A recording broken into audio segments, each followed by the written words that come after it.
1981, there wasn't a thing called the internet, of course.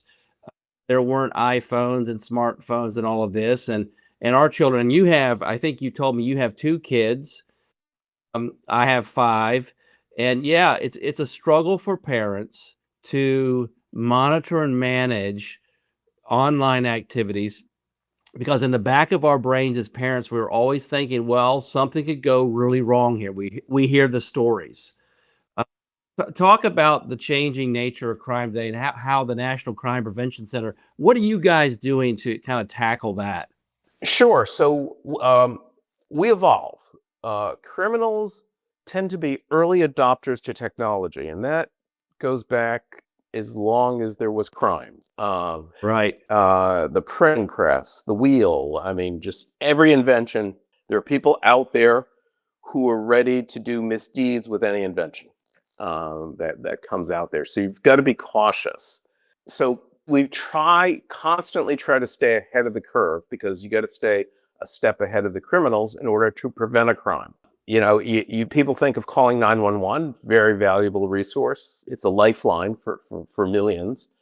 That doesn't prevent crime. That gets people to respond to crime quickly, but Right. it doesn't prevent it. So we try to act a few steps ahead of that. So we first started at the National Crime Prevention Council getting in tune with what kids were doing online back in the 1990s. And it was McGruff the Crime Dog who initiated a campaign warning about cyberbullying. We Mm. were worried about schoolyard bullying, and then we saw that it was transferring. In fact, I'm told that McGruff actually coined the phrase cyberbully. So we've been on top of it. And then as things got more and more serious, and I like to say criminals turn to e-commerce, and I like to say somebody made money on the internet selling illicit child pornography long before Jeff Bezos made his first dollar.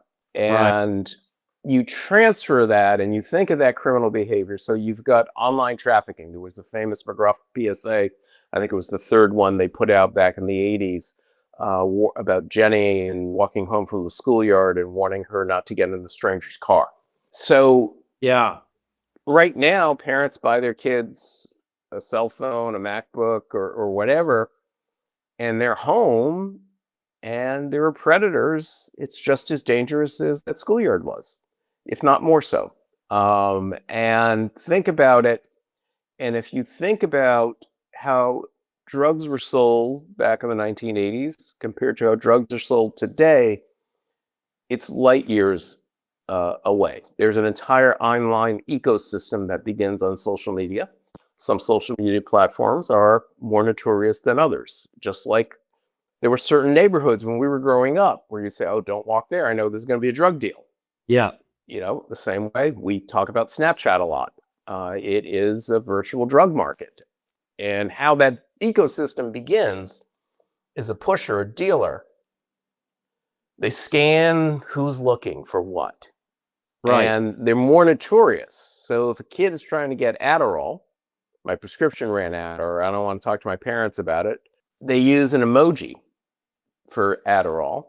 Interesting. They get approached by a drug dealer on Snapchat. The platform is designed in a way that the messages disappear. Even better than meeting somebody in a backyard, in a back alley to sell drugs in terms of the drug dealer, the message disappears. There's no evidence. They arrange a pickup, and oftentimes they put it in a ride share. And, within a couple hours, a drug is at a kid's doorstep. And the real danger is they're fake. The kid thinks he's buying an Adderall or a Xanax. Yeah. Wrong way to do it. You should always get a prescription from the doctor, but still, they don't think they're buying an opioid. Right. They take the pill. It contains fentanyl. An amount small enough to fit on the tip of your pencil is lethal. They generally wait until the whole family goes to sleep because the kid sort of knows they're doing something a little bit wrong. But I Right. don't think it's life-threatening.